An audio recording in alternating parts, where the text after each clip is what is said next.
Caesarean section is a surgical procedure by which one or more babies are delivered through an incision in the mother's abdomen and the uterus after the period of viability, which is 24 weeks of gestational age in Singapore. Here are some common indications for caesarean section. Fetal indications include term singleton breech, if an external cephalic version is contraindicated or has failed. Transverse lie, if an external cephalic version is contraindicated or has failed. Twin pregnancies, where the first twin is breech. Maternal indications include maternal HIV infection with a detectable viral load of more than 400 copies per milliliter, regardless of retroviral therapy. Grade 3 and 4 placenta previa. Maternal diabetes with a baby estimated to have a fetal weight of more than 4.5 kilograms. Concurrent HIV and hepatitis C. Primary genital herpes in the 3rd trimester. And maternal request. Preparation for elective and emergency caesarean section involves several different steps.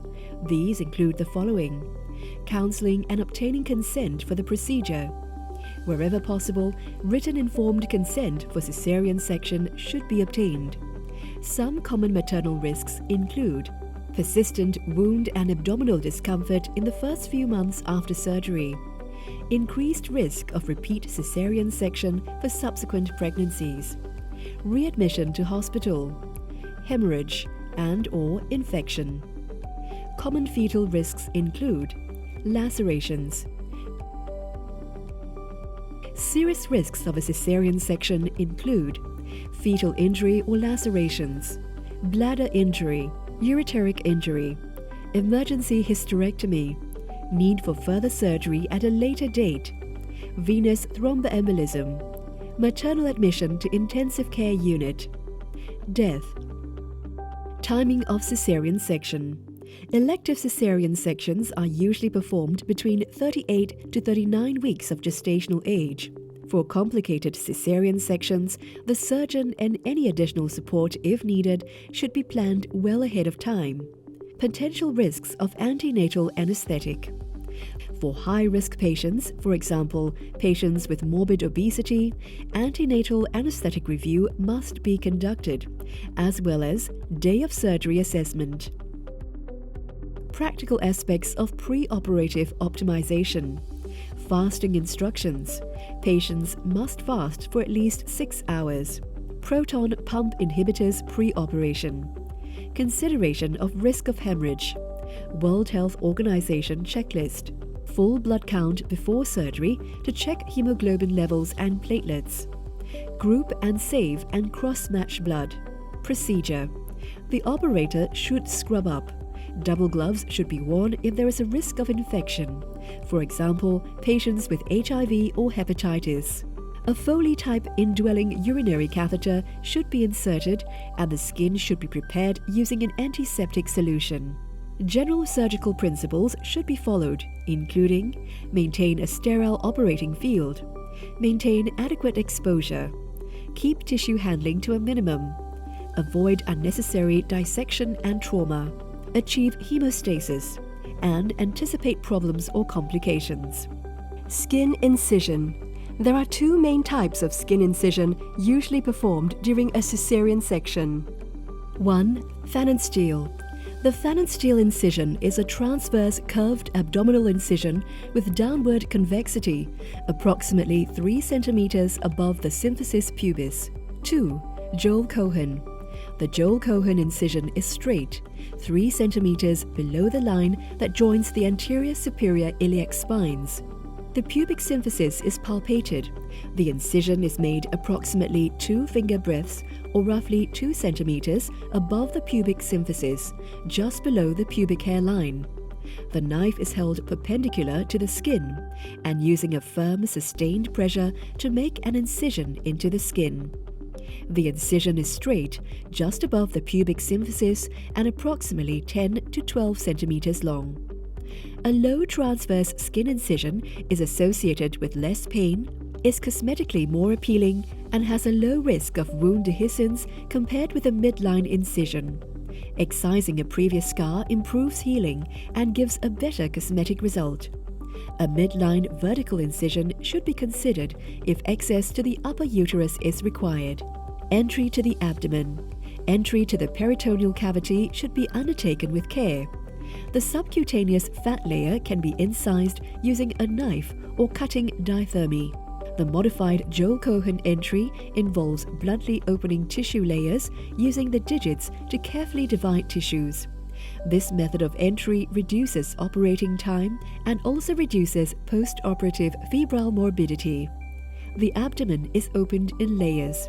The skin and subcutaneous tissues should be incised and opened carefully to avoid superficial circumflex iliac vessels and superficial epigastric vessels. The dissection should focus on separating the tissues close to the midline. The rectus sheath is incised and reflected from the rectus muscle. Care should be taken not to hook the fingers under the rectus muscle, as this can traumatize the inferior epigastric vessels. The parietal peritoneum is opened high up and demonstrated by holding it with 2 Spencer Wells forceps and palpating for any bowel before cutting it with scissors. The peritoneum is then opened. The bladder and any adhesions should be identified before tearing the peritoneum. The parietal peritoneum should be opened as high as possible to avoid bladder injury.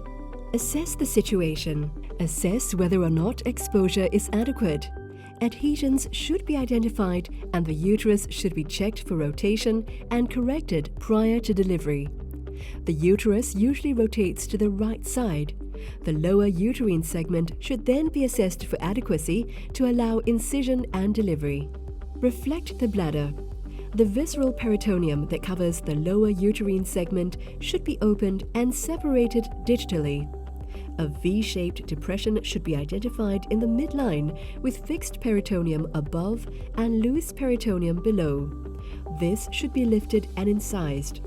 The bladder is then displaced inferiorly using a Doyen's retractor.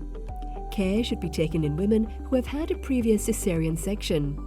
Avoid pushing the bladder down, as this will increase the risk of hemorrhage and bladder injury. Uterine incision. Dextrorotation of the uterus should be corrected to ensure that a symmetrical incision is made. The surgeon should check that the presenting part is in the pelvis and should have a plan for the delivery of the fetus. A transverse incision is made 1 to 2 centimeters below the upper margin of the lower uterine segment. In repeat cesarean section patients, the aim should be to avoid trauma to the bladder by performing the uterotomy as high in the lower uterine segment as necessary, rather than by trying to dissect the bladder off and down. The previous scar is often visible and is a useful guide. Care should be taken while performing a uterine incision with prior rupture of membranes and when there is a known occipito-posterior position, where the fetus face is immediately below uterotomy, to avoid laceration on the baby. To extend the incision, the surgeon's hands should be placed in a position that encourages outwards and upwards extension. Care should be taken to avoid downward tearing, particularly during cesarean sections that are conducted during the second stage of labor. There are risks of tearing into the vagina, bladder base, and broad ligament. If further wound extension is required, a J incision is preferable to an inverted T. Alternative incisions. D-Lee's incision may be required if the lower uterine segment is poorly formed.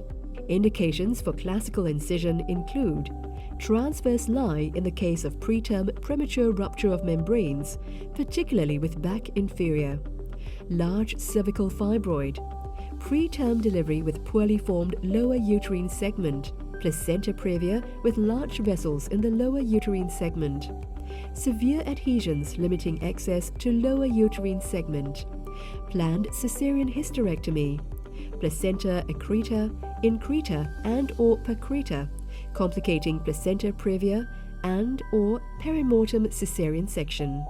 Delivery of the baby. Any correction of uterine dextrorotation should be maintained. The fetal lie should be stabilized with fundal pressure. The operator should then insert a hand between the lower uterine segment and the fetal head, The fetal head is delivered into the uterotomy in an occipito-transverse position by gentle lateral flexion. Levering movements of the wrist should be avoided as much as possible. If uterine activity is present, wait until the uterus has relaxed before attempting to deliver the fetus.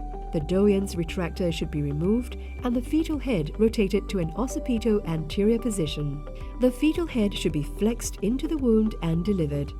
The assistant should apply fundal pressure continuously throughout the delivery and follow the baby down, particularly to avoid extension of the aftercoming head of a breech presentation. During delivery, care should be taken with the fetal neck and shoulders. Excessive traction should be avoided and pressure is predominantly by the assistant from above. Traumatic brachial plexus injury and fractures of long bones have been reported after cesarean section. Remember to show the mother the baby as soon as possible and also offer skin-to-skin contact. Non-cephalic presentation.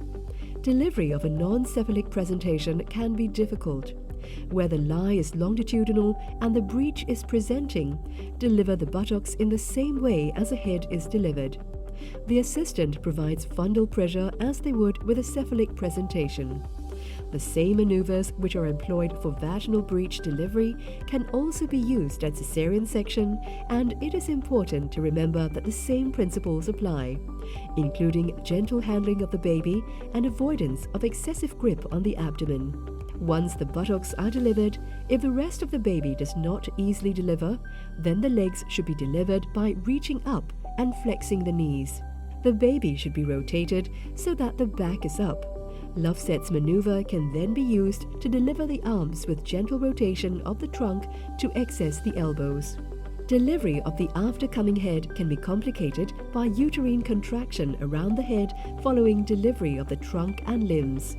If the head has become deflexed, then the Morisot-Smellie-Veith maneuver can be used to flex the head for delivery. The assistant can help flexion by wrapping a large swab around the baby's feet and elevating the body above the uterotomy.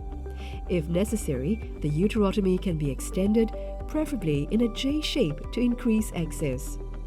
With non-longitudinal lies, especially with preterm infants, it can be helpful to identify and grasp a foot if the head or breech are not easily accessible. Very gentle traction on the foot will usually result in the buttocks becoming accessible. Once the buttocks are delivered, the baby should be rotated to back up and the remainder of the delivery completed as per breech extraction. Cord clamping. Immediate cutting of the cord was previously common practice for both vaginal and cesarean deliveries following delivery. There is now evidence to suggest that deferred cord clamping confers benefits to infants, including at cesarean section.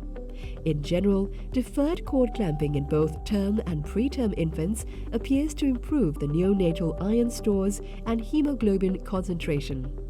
In preterm infants, it appears to reduce the need for transfusion, for inotropic support, and reduces the incidence of necrotizing enterocolitis. However, it also increases the incidence of neonatal jaundice and need for phototherapy, so access to this should be available. Unless there is a need for immediate resuscitation of the baby, placental concerns such as abruption or action for excessive maternal hemorrhage, then deferred cord clamping for 60 seconds after birth should be performed. Administration of uterotonic drugs should not be delayed and can be given as per routine practice. Cord blood is collected for routine neonatal testing. Delivery of the placenta and membranes. 5 units of intravenous cytisinin should be administered slowly at delivery of the anterior shoulder to encourage delivery of placenta and to decrease blood loss. Manual removal of the placenta is associated with increased blood loss, endometritis, and rhesus isosensitization. When waiting for placental separation, the uterotomy angles and the upper and lower uterotomy edges and any bleeding sinuses should be grasped and should be secured with green Armitage forceps. After separation, the placenta should be delivered by continuous cord traction. The uterine cavity should be checked to confirm that it is empty. Any signs of excessive hemorrhage or uterine atony should be managed appropriately. Hemostasis and uterine closure. Intraperitoneal repair of the lower uterine segment is recommended. Both uterine angles should be secured with full-thickness sutures. Failure to achieve full-thickness closure can allow vessels within the cavity to continue to bleed, and this bleeding might remain undetected. Before closure of the lower uterine segment, the placental bed should be checked to confirm hemostasis. Any bleeding points in the placental bed might require undersewing, but these vessels usually respond to uterotonic agents. The lower uterine segment should be closed in 2 layers with continuous polyfilament sutures, vicryl or polysorb. The first layer should include the inner 2/3 of myometrium and exclude deciduous. The second layer should invert the wound edges, Lambert suture. While there are some benefits of single-layer closure, including reduced operating time and less suture material in the wound, which may reduce operative morbidity, the risk of uterine rupture in subsequent pregnancy appears to be significantly increased when compared with double-layer closure. A classical Caesarean section should be closed in 3 layers. Interrupted sutures should be used for the first 2 layers. A monofilament suture should be used for the 3rd layer to prevent adhesions. Abdominal closure. Before abdominal closure, hemostasis should be confirmed. Drains should be used if the patient is fully anticoagulated or if there is a history of bleeding disorder, unless there is clear advice to contrary. Drains should be considered if surgery has been difficult or if there is evidence of maternal coagulopathy. Any intraperitoneal drain should be soft, large bore and non-suction. Suction may be used for rectus sheath drains, but if suction is used, then the peritoneum should be closed. The adnexal organs should be assessed, and the bladder should also be assessed for traumatic injury. The peritoneal edges and inferior epigastric vessels should be checked for hemostasis, and the rectus sheath should be checked for buttonholes. It is not necessary to close visceral or parietal peritoneum. Continuous number 1 polyfilament sutures should be used to close the rectus sheath. In the rare circumstances that a midline abdominal incision is used, mass closure with slowly absorbable continuous sutures, such as PDS, should be used, as this results in fewer incisional hernia and less dehiscence than layered closure. If there is more than 2 centimeters of subcutaneous fat, then this should be closed to reduce the risk of wound dehiscence. Skin can be closed using monocryl by subcuticular fashion, or staples can be used. The method of skin closure should be discussed with the woman prior to the procedure. The swab and the instrument count should be checked, and the urine color and volume should be assessed. Antibiotic prophylaxis. All women should receive antibiotic prophylaxis prior to skin incision to reduce the risk of postpartum infections, such as endometritis, urinary tract and wound infection. Thromboprophylaxis for Caesarean section. Venous thromboembolism risk scoring should be done for all patients as per RCOG guidelines, and low molecular weight heparin should be administered if necessary. Low molecular weight heparin should not be given for 4 hours after use of spinal anesthesia or after the epidural catheter has been removed, and the catheter should not be removed within 12 hours of the most recent injection. Thank you for watching this video. This video is presented by Yonglulin School of Medicine's Department of Obstetrics and Gynecology. For more videos like this, head on to the National University of Singapore's website.